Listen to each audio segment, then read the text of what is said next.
siya po ay kilalang-kilala sa pagtulong sa mga maraming naagrabyado.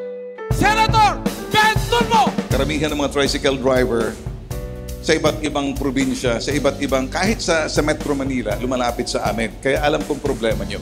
Minsan, medyo hati-hati, pero naintindihan ko yun.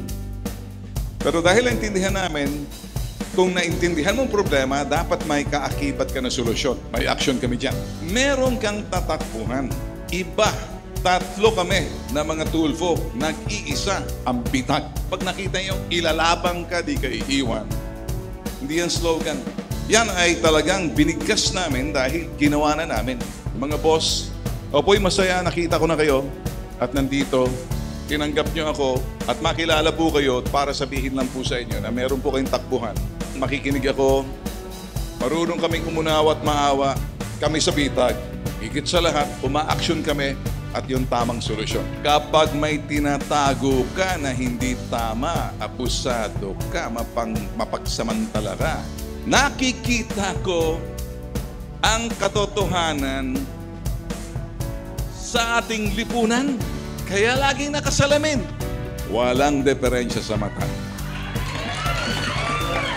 Pag ang tao nagsasabi ng totoo, pinakakatiwalaan, alam mo ginagawa ng tao na yun? Klaro, transparent.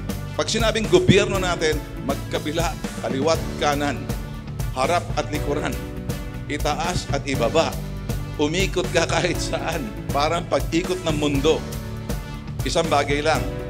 Tinatamaan kayo ng sikat ng araw. Laging nakaabang sa mga mapang-abuso, mapang-lamang, mapanamantala, manloloko, nagpapabaya.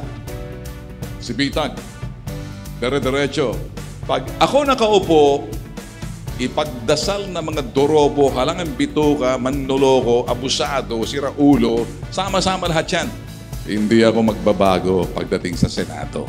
Babalikan ko yung mga sinungaling.